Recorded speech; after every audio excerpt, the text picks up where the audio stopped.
y'all need to hear this story.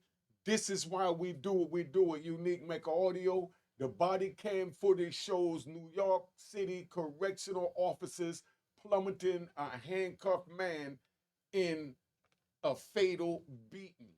I've been through this, so I know what he's going through. Let me turn some of these lights on, man. Get this right.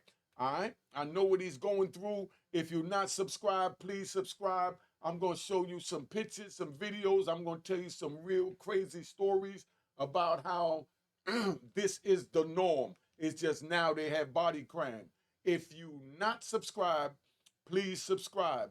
If you subscribe, please hit the notification bell and follow me at Unique Mecca Audio Prison Stories to get more of these stories. And you can hit my prison story catalog here and follow me at Mecca Audio TV. Let's get this thing moving. All right?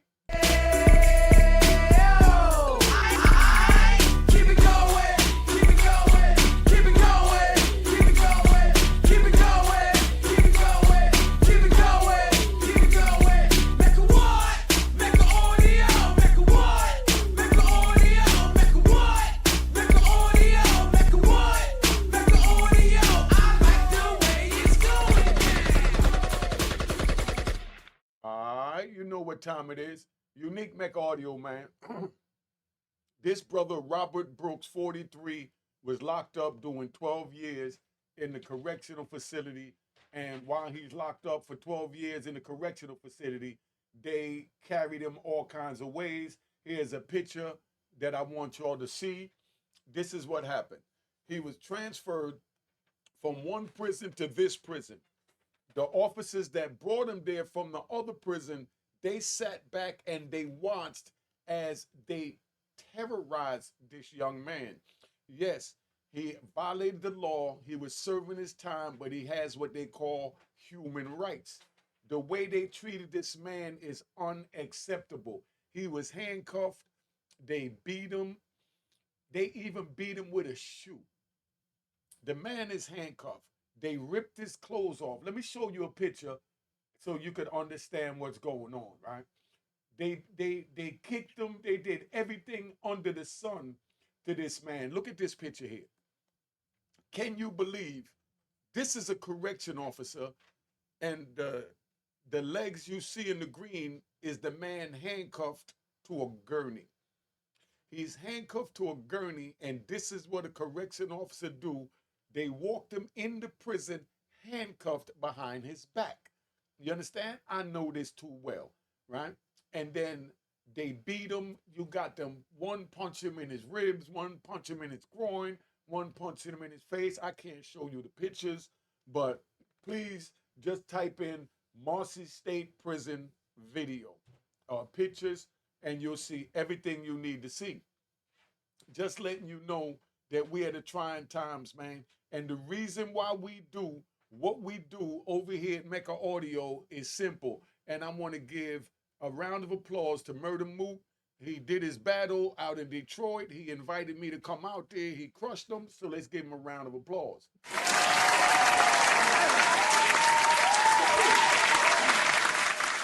All right, relax, y'all, relax. This is a young man trying to find his way. I'm getting ready to show you so you know who Murder Mook is, and you can see that I am reaching the youth.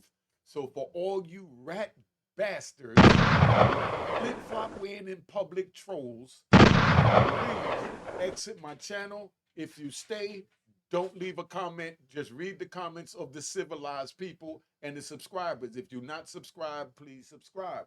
Now, let me let you hear from Murder Mook himself. All right? Remember, we're doing breaking news over here. This is straight breaking news. Now, Murder, what you got to say? All right? Let's get him up here so we can get this thing right. And, you know, let me put him in over here because I like when I put Murder Mook in because Murder Mook speaks for the people, for the young people, so you know who's watching my program. All right? Hey, what's going on, man? Murder Mook, Harlem, you know what it is, man. I just want to express how much gratitude I got for Unique, you know what I mean? I was telling him a story, telling him how I felt about, you know, if anything was to go wrong with my career, rap-wise, if, should be slow, and I got so many opportunities to be able to do the wrong shit. When I watch Unique Mecca audio, I feel it, and I, like, to my soul, and that's keeping me farthest away from doing anything criminal. Anything criminal. He made me think straight, honestly. Made me think straight, because I've been watching him for about a year, like a year now, maybe. And it just took my mind way off of that. Way off of that. From a year ago, it got rough. For a year ago, Yeah. and from watching this man, I just felt like, you saved me. You saved me. And I just want to show my gratitude, and I want to say thank you, man. Unique Mecca Audio, anything you need, brother, from me. All right. Anything you need, man. All right. Love. And it was going. All right, so that's where we at. That was Murder Mook. That's why we do it here. Now, this man was brought into the prison to be transferred. So I'm gonna take you for a ride, and I'm gonna tell you about my experience of the same thing, except they didn't fatally beat me. I survived. It was January 3rd. The anniversary is getting ready to come up. It was January 3rd, 1996. I entered ADX Supermax Florence, where they have Wayne Perry, Pistol Pete, the Unabomber, I think he just passed. Matula Shakur was there. Harris Elmo was there. Dave Ford was there. So many of us was there. But when they bring us into the prison, right, they flew me from Oklahoma. Let me run it back. You know, I like to ride. I'm all over the place. Let me ride. Okay. I was accused of allegedly starting a riot and using a fan to make what we call in Jamaica a one pop, to fire one bullet. But they said that I allegedly fired many bullets, and the bullets was in the form of a pool ball. We had pool tables in the prison at the time, so they said this is what they said now. Now, they said that I took the fan, broke the fan apart, you know what I mean? And I took the motor from the fan, put it in the hole from the fan. You know those big base fans that stand up, them old fans? They said that I took that all apart, and I took the pool balls from the tables, allegedly, and put them in the hole, and I jammed the motor from the fan in the hole, and it shot the pool balls out. They had chicken wire in the front of the prison gate, and the balls was going so fast, about 300 miles an hour. It went through the prison gate and zoomed by the police, and all types of heck broke loose. They came in. They beat us like we stole something. It was 63 brothers in the unit. They beat everybody. Everybody wasn't allegedly involved, but they beat us so bad. When they took me out of there, I had handcuffs on. I was handcuffed behind my back like this, right? And they had the big VHS video cameras on their shoulders, because this is back in 1995, right? October 27, 1995, right after the October 16th Million Man March, where Farrakhan marched on the Capitol. Now, the police was mad at Farrakhan, so they take it out on us, and they just turned down the 100-to-1 ratio for crack and powder. If you don't know what the 100-to-1 ratio for crack and powder is, that's why you come to Unique Mecca Audio, and that's why the Cash App is on the screen. I don't care if it's $1, $5, or whatever. Show some love. Hit the icon. Make sure it say the account was created in 2020. The one with the picture of me is not me. That's a rat bastard. All right? Just so you understand. But now, they came in and they beat us, and when they took me out handcuffed, I'm cussing at the camera like some old cop stuff, school you mother, and I had all my teeth in my mouth. Right? They take me down in the basement while I was flexi-cuffed. They didn't even have handcuffs. Flexi-cuffs is the plastic, binders that they use. They flexi-cuff my wrist, behind my back, and my ankle, and then they took another flexi-cuff and they flexi-cuff my wrists and my ankles together, where I was like hog-tied on my stomach. I'm laying down like this with my feet up, and they tied to my wrists as well. And They left me down there like that for 18 hours and they beat me. I'm already handcuffed, flexi cuff. I'm subdued. They beat me so bad.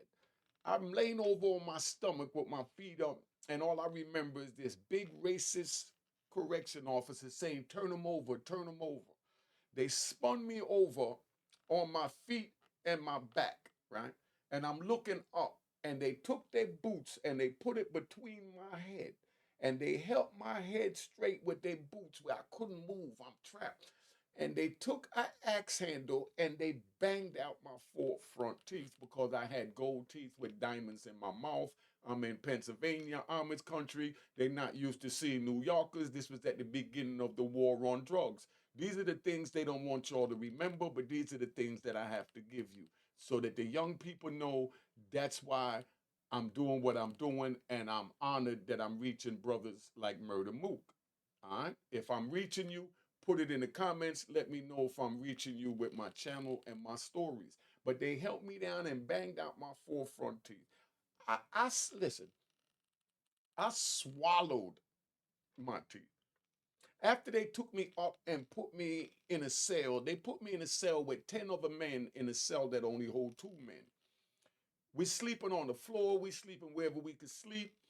And while I was up there and I had to go to the bathroom, I felt something hard. You know what I mean? Pause. You know?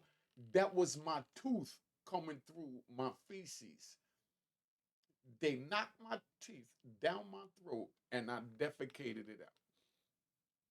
And then after that, I stayed there that was in October. I stayed there until January. They sent me to Oklahoma. I get to Oklahoma. And when I get to Oklahoma, they're going to tell me they wanted to give me a TB shot. Because anytime you go to a new jail, they give you a tuberculosis shot. That's what TB stand for. So they gave me the shot there. I let them give it to me willingly. I didn't want it, but I let them give it to me. So now the next morning, they airlift me and fly me out to Florence, Colorado, to ADX Supermax.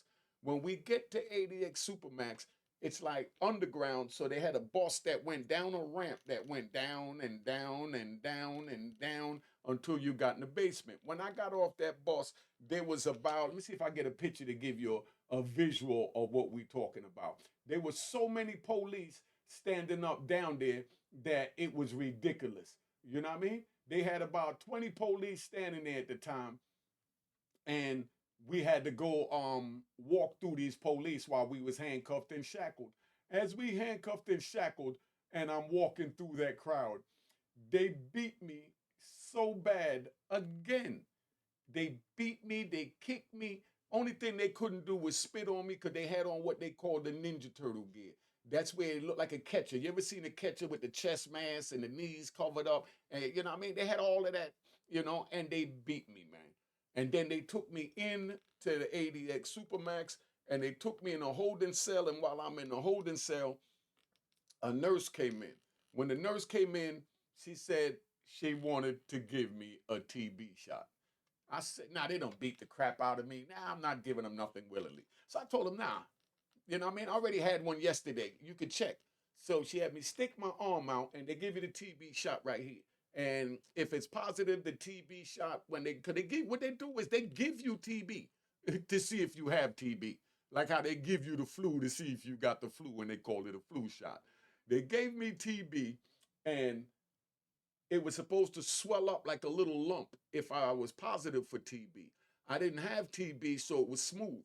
So they went in, and when I told them they gave me the shot, they looked at my arm. They said, "We don't see no puncture hole. We don't see no swelling." I said, "You don't see no swelling because I don't have TB."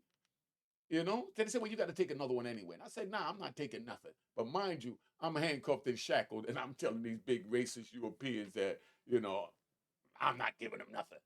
And you see the way that officer's up there kicking that man. That's the way the police picked his foot up and he kicked me dead in my chest and knocked the wind out of me. He kicked me so hard, right? When he kicked me with my chest, it was like my chest was a sponge and then it hardened up around his feet. You know what I mean? And everywhere he moved his feet, my chest moved. It felt like my chest sucked his feet in. And I'm sitting there And he picked his other foot up and held on to the desk like this, man, and double kicked me across the room. I fell down on the ground and they all jumped on me. They beat me so bad they helped me down and stuck my arm out and hit me with what they call a TB shot. Then about 3 days later, they come to check that TB shot. So when they come to check that TB shot, now it's swollen. You know what I mean? And they're telling me, oh, you test positive for TB. I said, no, I don't have TB. They tested when I came 3 days ago and I didn't have it. You know what I mean? They said, well, we tested and you got it. I said, no, I have TB. My thing is swollen because y'all beat me down there like a runaway slave. That's why my arm is swollen because y'all beat me. You forgot that beating? And they said, well, anyway, uh, we got to give you medication. And I said, whoa, I'm not taking nobody medication because when I was on the airplane, they was bringing, rest in peace, Dr. Matula Shakur out and from ADX, and they put him on the plane and they gave me his position in ADX Supermax. So now Dr. Shakur told me on the plane, whatever you do, youngin, because you wild, I already feel your spirit, don't take their medication. So when they mentioned medication for TB, I said, I'm not doing it. And once again, they sent for what they call the goon squad, because they nothing but a bunch of goons, AKA the Ninja Turtles. You know what the Ninja Turtle looked like, all swollen? That's how they came in, sent about 8 big Europeans so big they had to duck to get in the cell. All of them came in there and they plummeted on me and they beat me again. And they asked me like I was Kunta Kinte. You know, they asked Kunta, what's your name, boy? You know what I mean? They said, you ready to take the TB medication, boy? I said, I'm not taking nothing. And they went to whooping me again. Listen, man, I'm not even handcuffed, but I'm swinging and punching and carrying on, and all I'm hitting is this big protective gear. And they going at it with me. They going at it, right? I didn't stand a chance. I got my kick. I'm letting it know what it is because this is not to brag. This is just to let you know how serious it get in the prison. And unfortunately, this young man, Robert Brooks, lost his life behind that beating. But I survived my beating, and I'm here to tell you about it so you don't wind up in prison to wind up like I was and wind up losing your life. All right. So now they had this man, and please go look at this videotape because you must see with your own eyes what they do. They had this man handcuffed, and then they went and got shackles, put shackles on him. But first they ripped his pants off. He's handcuffed. They ripped his pants off, right? And they beating him in his groin. They're punching him in his stomach. They're punching him in his face. There's even a picture, you know what I mean? There's even a picture of them beating him with a shoe. Now, what reason could you have for beating a man, another human being, with a shoe? Does that make any sense to you? Somebody please tell me where this, is necessary, allowed, or warranted. Please tell me so I understand, But these people here, look, you see how they have him strapped down on the gurney, right? That's what they did to me because we like to ride. That's what they did to me in another incident. They called this incident force feeding. How do you force feed a human being? Somebody please explain to me in the comments, how do you force feed a human being? Well, I'm going to tell you. See the way he's down and they hold him down? That's the way they had all these police holding me down on the gurney, right? And they got, on the gurney, they got a metal hook, right? That goes like this for your hands. They put your hands in it. Then they got 2 down here for your feet and you strap down. And all you could do is wiggle. And they got something for that too. Then they put a big leather strap like this around your waist and tighten it so you can't even wiggle your waist, your feet tied down, your hands tied down. And then they hold you back and they put this big, pause, no he cipher, monkey cipher. They put this black block in your mouth that look like this. And you're supposed to sit there and hold it like that. And when you do that, they take a hose, right? See, I'm giving y'all a graphic description. They take a hose, a long hose about 2 feet. They stick it down your throat. While you're on your mouth open, they sticking the hose down your throat. And then they put liquid in you.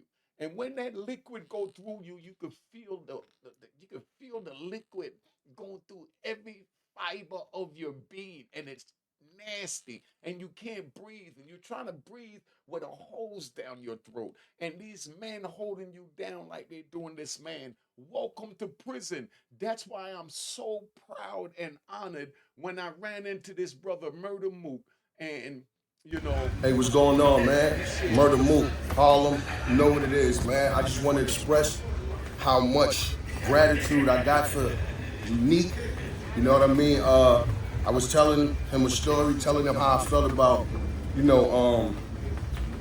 if anything was to go wrong with my career, rap-wise, if, should be slow, and I got so many opportunities to be able to do the wrong shit. When I watch Unique Mecca audio, I feel it, and I, like, to my soul, and that's keeping me farthest away from doing anything criminal.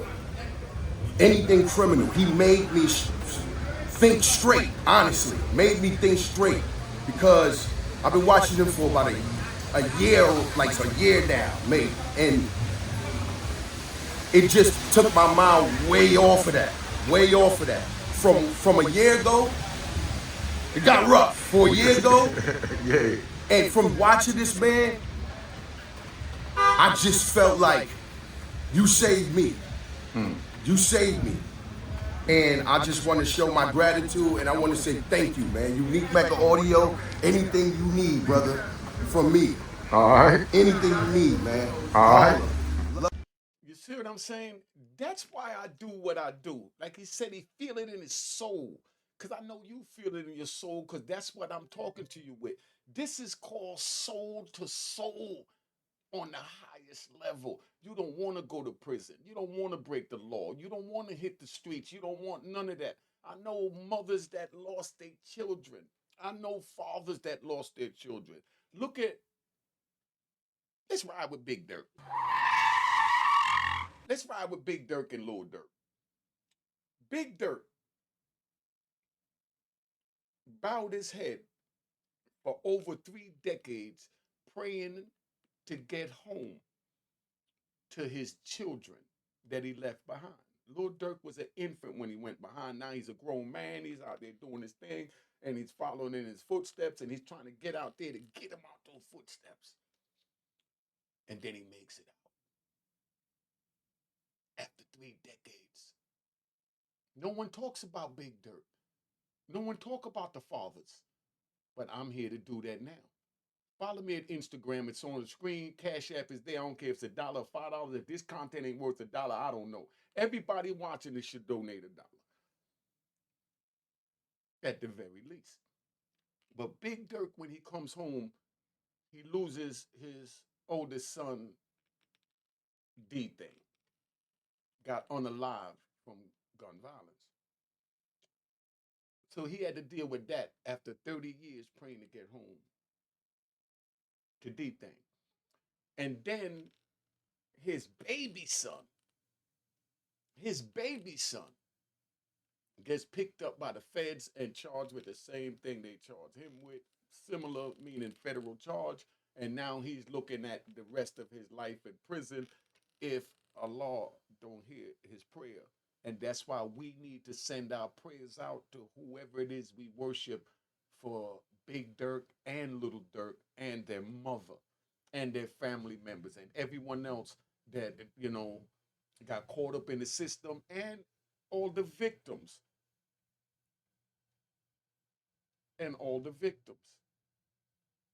Rest in peace to the ones that lost their life. I lost my brother. He got 2 to the head. Police brought the pictures in because I be riding. And right now, I'm just talking from my heart and my soul. They brought me in, right? See, I just gave y'all 2 little scenarios of my life, trying to prevent you from walking down the path so you don't wind up in these bars laying on this this bed, behind me. That's the bed, that little white thing. That's the bed. You see, that's how thick the mattress is that I laid on for 26 and a half years. I ain't gonna say 26 and a half years, because after about 15 years, you know, I stopped taking the mattress. I stopped taking the mattress. I'm gonna tell you why. I stopped taking the mattress in my cell because when I was in ADX and when you go in certain, shoes, that's called special housing unit, that's solitary confinement, for punishment, being that you're already locked in a cell and ain't got nothing. Could you believe that these Europeans take the mattress from you and tell you that you got to go 3 days without a mattress because they don't like something you did in the cell or something you said in the cell, and they take your mattress and you got to sleep on this metal bed. In ADX, it was cement. But in the regular prisons, it's a metal bed. So I don't even want your mattress. When they took it, after about the third time of taking it, and they came to bring it back like, here, you're a good boy. You can get your mattress back. I said, nah, you know what? You keep it and put your kids on it. Make your kids sleep on the mattress. You know what I mean? As a matter of fact, go play with your kids in the mattress because you're playing with a grown man. You're playing with a gangster. And gangsters don't play these games. Go play those games with those flip-flop wearing in public trolls or those rat bastards.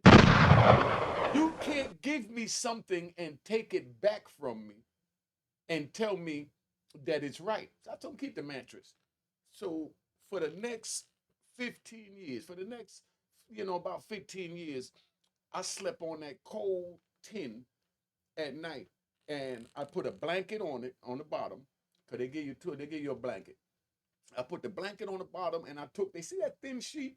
That was my blanket. I had to use the blanket to keep the cold from settling in my bones, laying in that cold cell. If this is what you want for yourself, I'm telling you, they got it for you. They have it for you, man. Look how they're treating this man laying down. They force feed me like that. Look at this. Look how he's kicking another human being that's handcuffed on his back. Could somebody tell me if this is right to you? Oh, y'all gonna put in the comments he broke the law, he should get whatever he get. That's what I think of those that say that. But we don't promote violence. We just keep it gangster. Robert Brooks lost his life in prison serving a 12-year sentence, and it's going to come out what happened.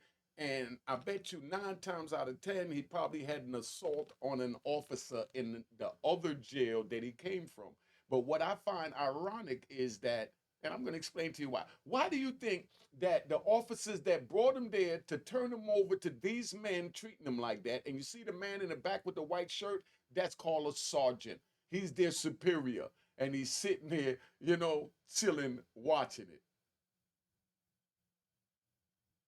Somebody explain this to me, because I'm really lost right now. How could human beings do this to other human beings and call this rehabilitation? What part of this is rehabilitation? But let me explain this to you. 9 times out of 10, he had an assault on an officer of some kind in the other jail, or now he comes to their jail and they're making an example of him, and they intended to beat it out of him to let him know what you got away with at the other jail that's bringing you here, you're not going to get away with over here. And they ripped his clothes off, stripped him butt naked, then went and got shackles and shackled his feet and picked him up with the handcuffs behind his back like this, and dragged him by his feet while he's naked and beating him in his groin and just threw him in a cold cell. And then went back in there and beat him again. And the craziest part of it all, I just don't have enough pictures that I'm looking for, but they even had the nurse there. Oh, here it is. That's the nurse in the hoodie. Does that look like the nurse to you? That's supposed to be the nurse. At what point was the nurse supposed to say, stop? You're going to unalive him. Stop. This is inhumane. At what point do they say that? I've been on here long enough. I'm about to get emotional because I feel my tears welling up. And anybody that don't understand that gangsters got feelings too and emotions, but we know how to control them.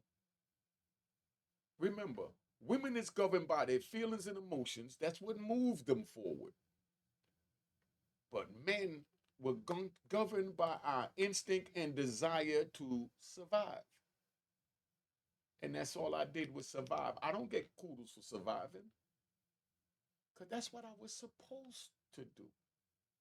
Rest in peace to Robert Brooks.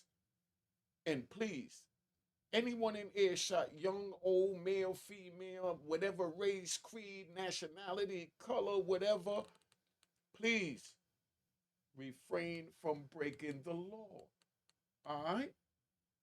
Cop the book of Raw in Harlem. If you're not subscribed, subscribe. I got more of these prison stories at Unique Mecca Audio Prison Story. Please go there and check them, or check the playlist on this channel. I got over 200 graphic stories that would take you into the world that I was subjected to by my choices to poison my community and break the law. And I accepted that. But under no circumstances and at no point was they supposed to have me tied down to a gurney and treat me like this. Cop the book of Raw in Harlem.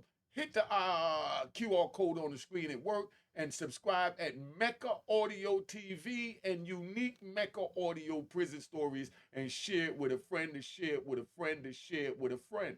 All right? Cheers, cheers, toast the crime, toast the crime, the crime, the crime, the crime.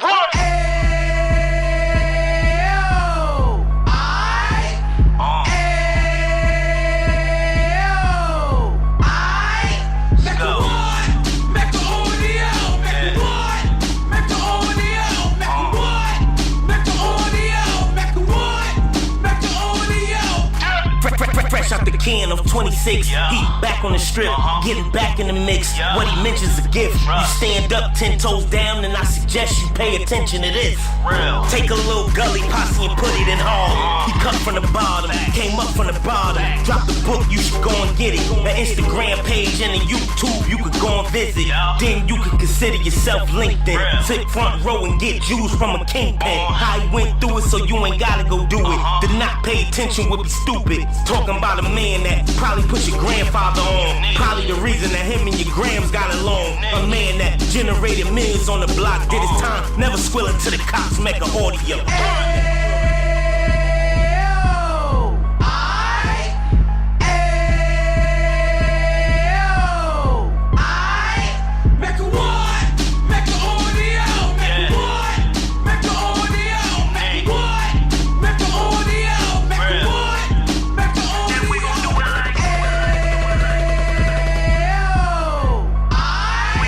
Hey, what's going on, man?